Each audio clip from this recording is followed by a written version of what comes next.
ملك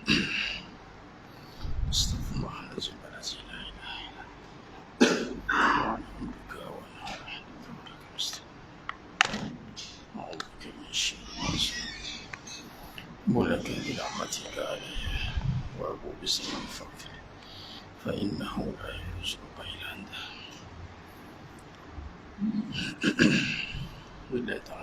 السلام عليكم ورحمة الله وبركاته. بسم الله الرحمن الرحيم. إن الحمد لله نحمده ونستعينه ونستغفره ونعوذ بالله من شرور أنفسنا ومن سيئات أعمالنا.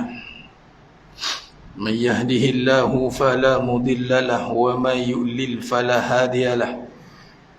أشهد أن لا إله إلا الله وحده لا شريك له وأشهد أن محمدا عبده ورسوله. اللهم صل على سيدنا محمد وعلى آل سيدنا محمد. رب يسر ولا تعسر بالتمم بالخير.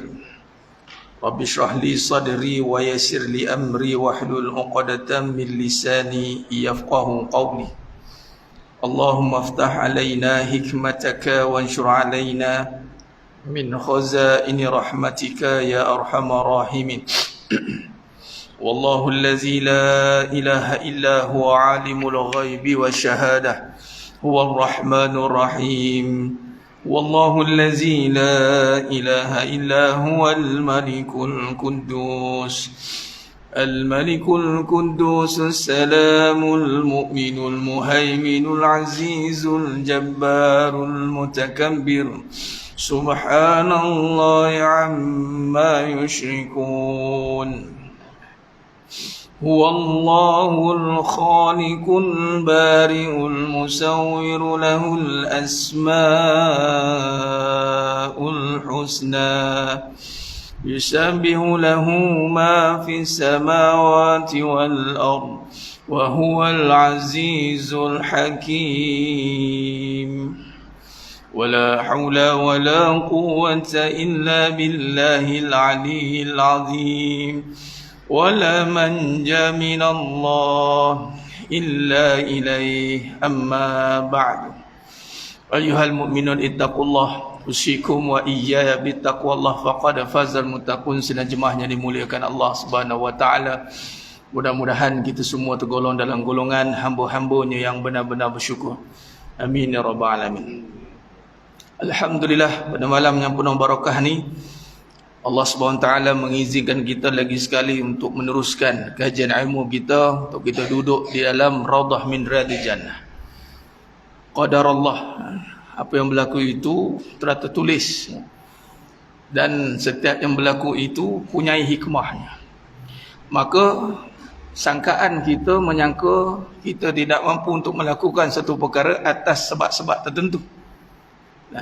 Namun kalau secara realitinya kita melihat pada dasar kehidupan kita ini banyak kekangan, banyak halangan, banyak perkara-perkara yang boleh kita katakan yang dipanggil kelemahan diri untuk melaksanakan segala apa yang telah disyariat oleh Allah SWT kepada kita. Namun dengan bantuan Allah Subhanahu wa taala, sebab itu dimulakan dengan kalimah isti'anah, huruf ba, bismillah itu. Dengan bantuan Allah Subhanahu wa taala maka kita mampu melaksanakan segala suruhannya, malah mempunyai kekuatan untuk meninggalkan larangannya. Apatah lagi kita berada di suasana zaman yang memang sedang diuji dengan fitnah kehidupan, yakni fitnah kehidupan merujuk kepada cobaan yang Allah berikan ke atas manusia. Kalau kita rujuk dalam surah Al-Anbiya ayat 35, kullu nafsin za'iqatul maut wa lanabluukum bisyarri wal khair fitnah wa ilallahi turja'ul umur. Wa ilallahi turja'ul umur. Kepada Allah dikembalikan. Nah, jadi jemaah yang dimuliakan Allah SWT, kalau kita lihat fitnah, bawa pada fitnah kehidupan ni, cobaan yang merujuk kepada perbahasan susah dan senang. Itu cobaan. Di akhir zaman ini perkara susah dan senang itu menjadi perkara yang perbincangan manusia hari ini dalam fikirannya, nak susah, nak senang, susah, senang. Kesusahan dan kesenangan hidup itulah akan menjadi penghalang untuk kita melaksanakan surah Allah. Itu maksud dia. Allahumma salli ala sayyidina Muhammad. Khair. Baik.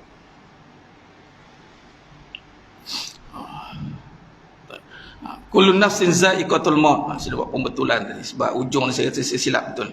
Kullu nafsin za'iqatul maut wa nabluukum bisyarri wal khairi fitnah wa ilaina turja'un. Wa ilaina turja'un. Yakni bila Allah uji kita, walana belukum itu adalah ujian dalam bentuk bisyarri wal khair. Syarri merujuk pada keburukan, wal khair merujuk pada kebaikan. Fitnah, nampak? Allah letakkan ujian keburukan dan kebaikan itu sebagai cobaan. Dia sebut fitnah itu cobaan. Wa ilaina turja'un, kembali tidak kita kepada Allah. Jadi dengan ujian ataupun cobaan kehidupan yang mana kalau kita lihat akhir zaman ni dicuba, diuji dengan susah dan senang, adakah kita nak kembali kepada Allah? Ini sebagai contoh, kita hari ini dengan kesibukan kita di sinilah mengurus kehidupan, nak senang kehidupan, maka urusan itu terhalang, macam-macam perkara terhalang sehingga kita tidak mampu untuk melakukan suruhan Allah. Jadi sebagai contoh, mengimarahkan majlis ilmu, tuntutan talabul ilm, tuntutan yang paling tinggi nombor satu adalah menuntut ilmu. Kadang-kadang orang kata apa? Dia boleh melalui kehidupan ini dengan cara dia. Walhal hidup ini mestilah didasari dengan ilmu, dan ilmu yang kita kena kuasai dalam kehidupan ini adalah ilmu yang membawa kepada keimanan. Ini tauhid dan tasawuf. Sebab itu dalam perbahasan hakikat kehidupan jemaah sekalian, kita menekankan sudut pandang kehidupan bersandarkan kepada kebenaran. Kebenaran itu merujuk kepada keimanan. Iman yang sepatut memandu kita dalam mengurus takbir hidup yang mana penuh dengan kesenangan. Ada yang senang-senang kita tengok, penuh dengan kesusahan, ada yang susah-susah gitu.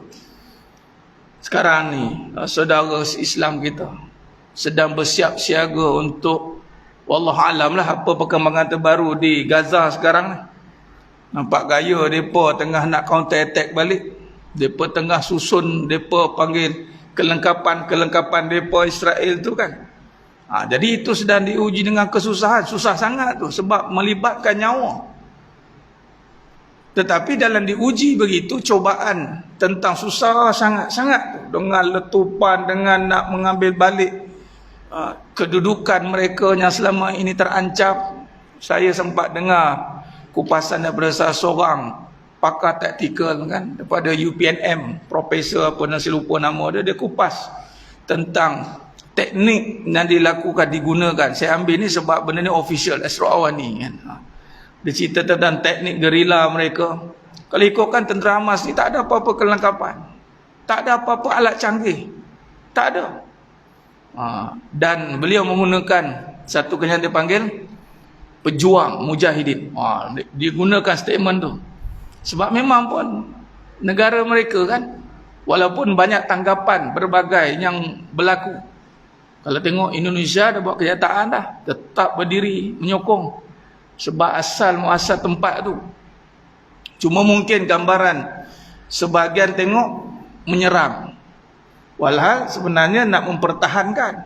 Macam-macam spekulasi. Namun apa yang kita nak faham di sini, saudara kita sedang diuji kesusahan. Itu maksudnya. Kadang-kadang kita nak komen banyak pun tak gerti juga. Kalau lebih cakap orang, salah cakap. Jadi kita berhati-hati dalam memberi satu gambaran, biar pihak yang berautoriti saja yang boleh keluarkan. Macam tadi itu, memang beliau pakar taktikal, memang UPNM-nya orang, tentera. Beliau berkata kita ambil note, kod balik kenyataan dia. Tak apalah, kita tak payah buat kenyataan kita yang boleh menimbulkan provokasi, kan? Menimbulkan satu keadaan yang tidak selesa. Ini Islam pun tidak suruh begitu. Islam tidak menyuruh kita membuat satu provokasi sehingga ketenteraman yang telah terbina di sini tergugat, melainkan datangnya daripada uli amri. Itu lain. Satu kenyataan keluar sekian, kita kena gini, itu kita tak boleh cakap apa. Kalau tak ada keluar daripada mana-mana uli amri kita, tak ada lagi kenyataan secara jelas apa kita kena buat, maka kita hari ini cukup kita berikan, dia panggil senjata yang gaib, itulah silahul mukmin, doa. Itu mahal tu jemaah sekalian. Kekuatan tentera Hamas ni adalah, kita nampak di segi taktikalnya, ya memang beliau kata, profesor dalam taktikal tu kata, mereka ni pergi memang nak mati. Teringat zaman perang Nabi SAW, memang macam itu. Itulah taktikalnya, pergi nak mati, mas sekalian. Kaya azan, teman, bagilah azan.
سيدنا محمد والله أسمع قومه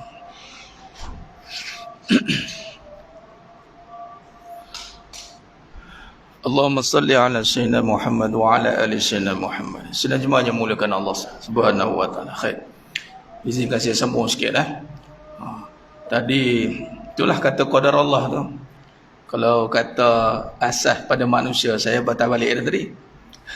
Tergerak nak bagi tahu ini takdir. Sungguh saya biasa, saya memang buat persiapan pakai. Ni kata taktikal dia tu. Biasa kita buat persiapan. Masuk tadi kendaraan 5 tu, Selebat-lebatnya. Memang alhamdulillah lah, lenjun habis tuan. Tukar baju ni. Ikutkan takdirnya, awalnya memang sampai lah. Allah ubah. Namun syukur Allah takdirkan dia juga. Sekurang-kurang kita nak isi masa ni pada amalan yang sangat tinggi fadilat ni. Memang keikukan mengalah tu. Keadaan yang mengekang dengan jam, dengan macam-macam. Tapi inilah, kata amal ni memang tidak disandar pada diri. Kalau ikut pada diri memang habislah, balik awal. Tapi kerana kekuatan, dorongan, pertolongan sebagaimana tentera Hamas tersebut, kalau ikut kepada segi kelengkapan ketenteraan memang tak ada apa. Tapi mereka ada satu keyakinan yang luar biasa, iaitu pertolongan Allah bagi pihak yang benar. Jadi perbahasan susah tadi itulah. Walaupun kesusahan itu satu perkara atau kesenangan yang kita nak perbahaskan dalam hakikat kehidupan yang paling penting adalah bagaimana kita nak menggunakan kesusahan dan kesenangan yang Allah timpa ke atas kita. Timpa walana berlukum, satu ujian ni satu kesenangan yang menimpa. Menimpa ni boleh jadi senang tu akan merosakkan kita kalau kita gagal bawa. Boleh jadi kita sangka susah itu merosakkan. Boleh jadi kesusahan itu yang mendekatkan pula. Boleh jadi. Kalau tengok contoh, hari ni ramai berbicara tentang ura-ura zaman kebangkitan kan, 2024 genap 100 tahun upaya Islam hilang khilafahnya 3 Mac 1924. Kalau kita lihat, kita ni bukan nak mencari kemenangan, sedangkan kita ni dah menang pun. Cuma kita satu tahap kita berada dalam puncak kesenangan yang membawa kepada kejatuhan. Boleh kaji jemaah sekalian. Boleh kaji di mana kedudukan, adakah jatuh kita ditindas kerana kesusahan ataupun kejatuhan kita kerana kelalaian di saat penuh dengan kenikmatan. Ini berlaku kepada negeri Sabah. Dalam Quran ada menyatakan negeri Sabah, baldatun thayyibatun wa rabbun ghafur ni. Kan kita setiap negara atau negeri atau daerah ada panggil kata-kata tema ada kan. Tema, kata-kata tema ni yang ada pada negeri Sabah, Allah yang bagi. Baldatun thayyibatun wa rabbun ghafur. Bayangkan. Kesenangan yang luar biasa Allah berikan negeri Sabah. Buah tak ada musim. Maknanya musim saja. Tak payah tunggu musim. Setiap bulan ada buah. Jalan tak payah bawa bekalan. Berhenti saja petik makan. Malam tiada ketakutan. Siang apa dah lagi. Tetapi mereka akhirnya berpaling daripada suruhan Allah. Maka Allah tukar negeri Sabah yang dulu asalnya penuh dengan buah-buahan, akhirnya jadi buah daun bidara yang berduri tu. Habis sekarang jejak pun tak jumpa dengan Allah buat. Sama dengan kita, tentera Uthmaniyah dulu memang 1000 lebih tahun tuan-tuan Allah bagi kita kekuatan. Bagaimana boleh terlepas balik Masjidil Aqsa? Ini persoalan yang perlu ditimbulkan. Kita bukan nak mengambil balik kerana kita orang kata tak pernah dapat. Kita sedang nak mengembalikan kembali kekuatan yang telah Allah berikan suatu ketika dahulu. Hilang jejak dia panggil. Kerana apa? Tadi ditimpakan kesenangan, lalu dia tidak kembali kepada Allah. Baik, maka di sini jemaah sekalian, satu kenyataan dalam bab hakikat kehidupan ini kita sentuh tentang kebijaksanaan, fatona. Di sinilah sifat Nabi SAW yang perlu kita dasari dalam hidup, ataupun kita kena serap dalam hidup kita, supaya kita mempunyai sifat fatonah yang mana fatonah ini mampu menyelamatkan kita setelah kita ada turutan sidik, amanah, fatonah. Sidik iman, amanah amal.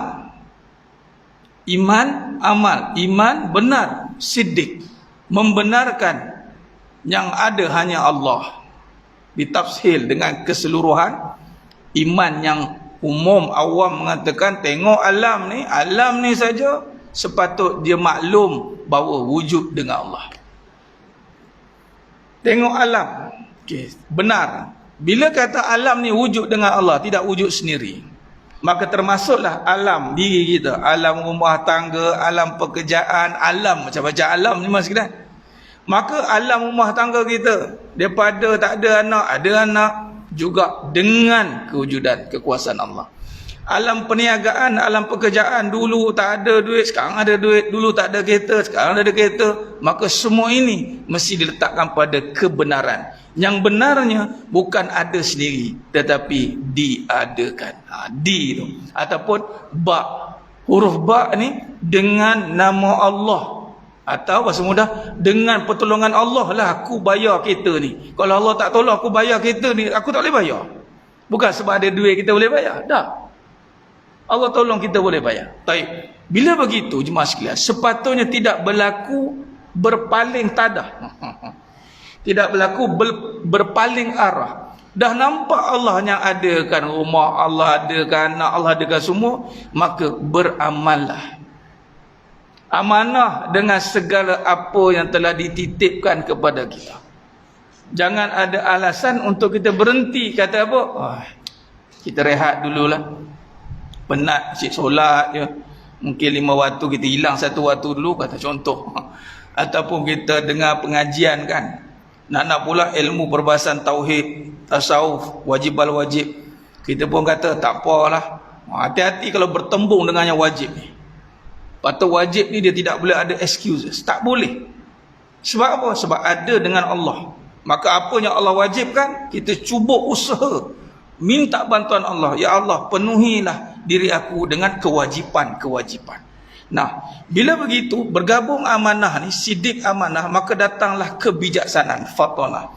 Kebijaksanaan ini akan membuatkan kita dapat satu, dia bagi kurniaan apa? Masa. Ni masa ni. Ini kita sentuh ni. Yakni masa yang mana Allah kurniakan kepada kita, kita akan nampak dengan mata hati bahawasanya seluruh hidup kita ini tiada lain hanyalah masa nak habis ke Allah. Dalam satu hadis Nabi SAW diriwayatkan oleh Imam Ahmad At-Tirmizi, Ibnu Majah Al-Hakim, dari Abu Hurairah radhiyallahu an, dari Nabi SAW bersabda, Innallaha ta'ala yaqul, ni hadis qudsi, Innallaha ta'ala yaqul ya abna Adam tafarraq li ibadati amla sadra ghina wa asudda faqra wa illa taf'al mala'tu ziyadak syughla walam asudda faqra. Apa kata Allah daripada Nabi SAW? Sesungguhnya Allah SWT berfirman, wahai anak Adam.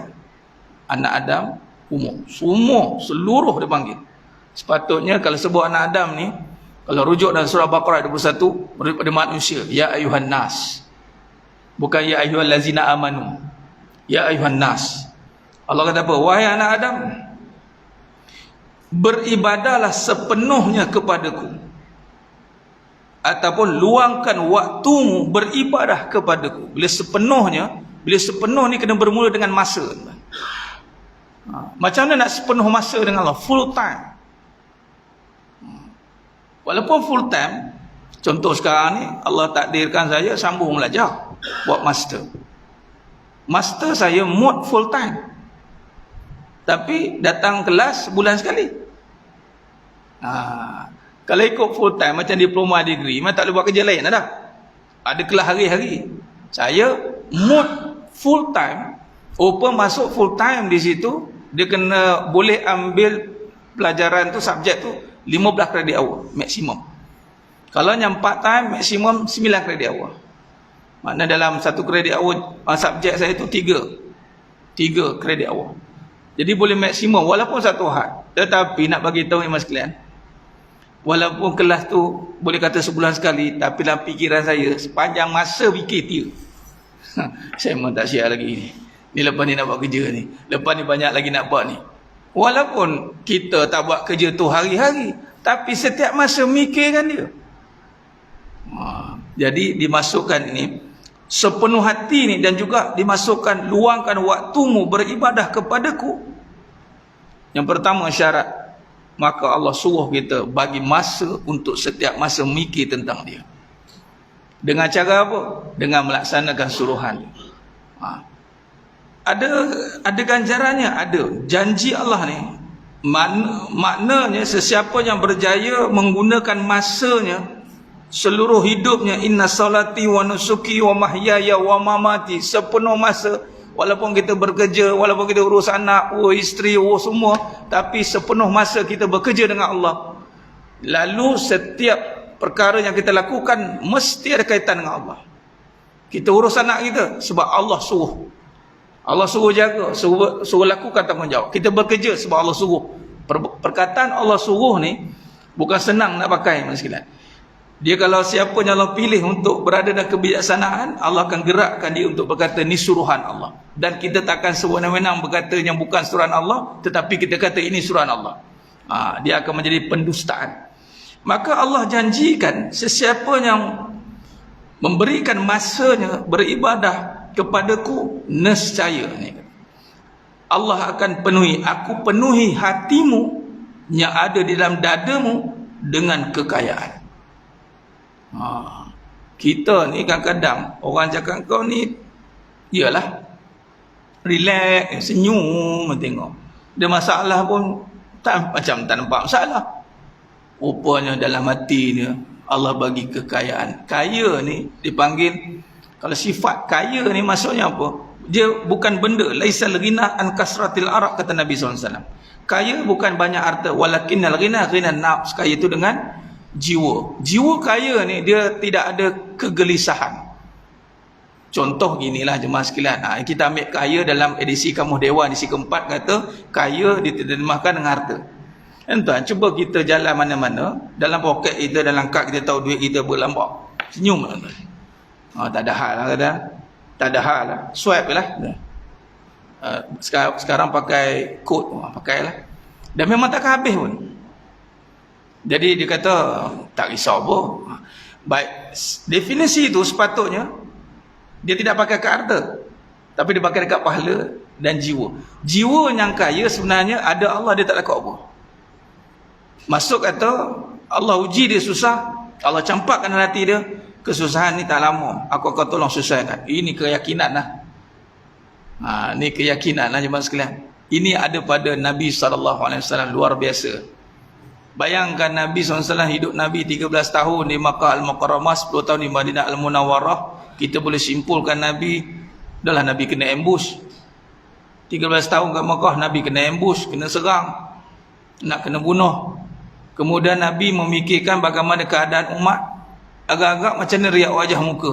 Kalau ikutkan orang yang memikirkan masalah, sepatutnya dah. Tapi Nabi lah wajah yang paling indah sekali. Wajah yang kalau dibandingkan dengan bulan purnama, kalah bulan purnama. Kalau buka Syama'il Muhammadiyah tu, tengok Nabi, Nabi banyak masalah. Kita tengok Nabi, kita hilang masalah. Patutnya kita kan, kalau kita orang tengok masalah, aku tengok kau sekabut, aku nambah masalah, tak payahlah. Ni tak.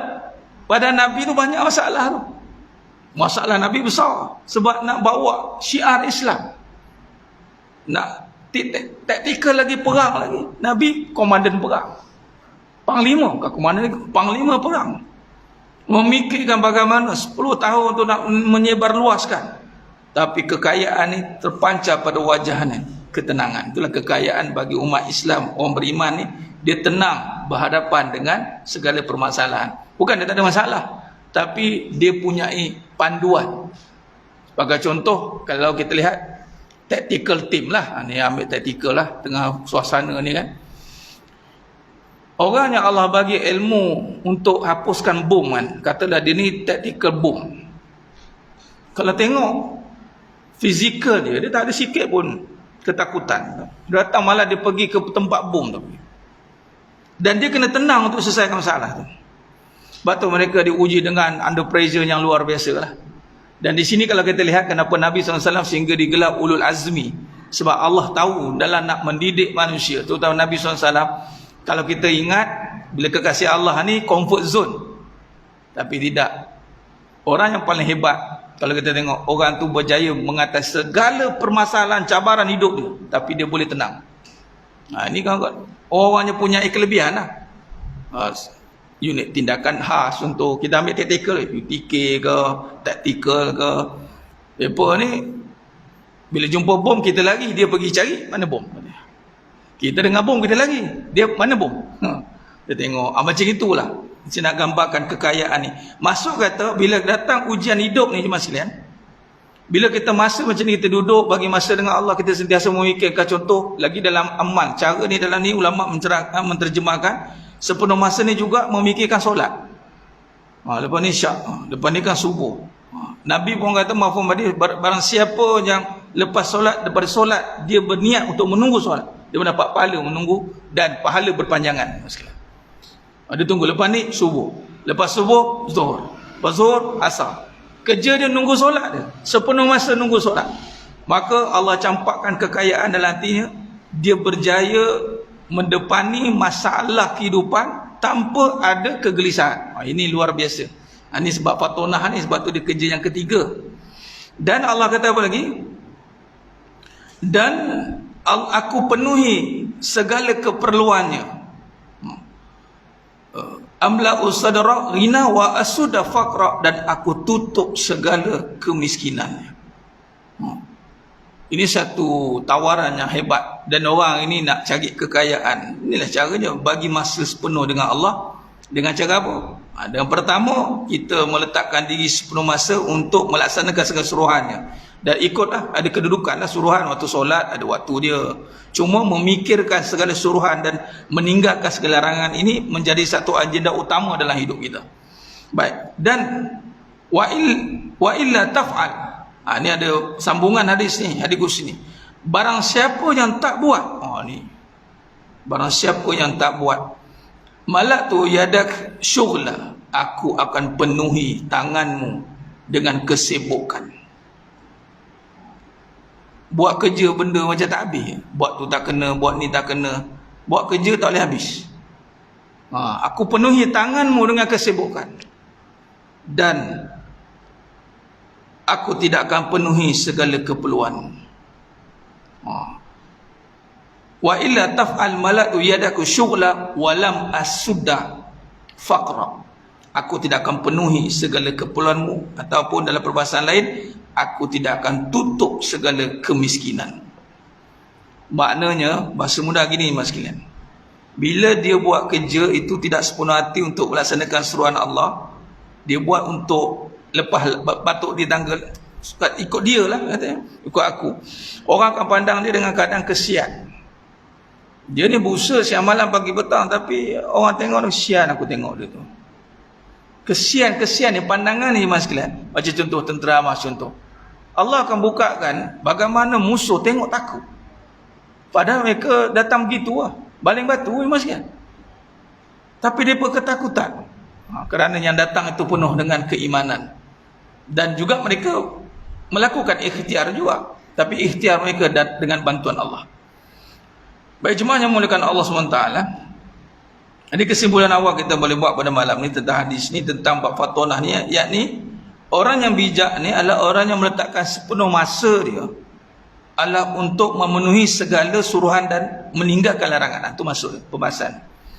Yakni setelah kita faham dari sudut benar, kemudian kita beramal kerana beriman, beramal kerana beriman. Contoh kita solat sebab Allah suruh, iman yakin, bukan sebab lain.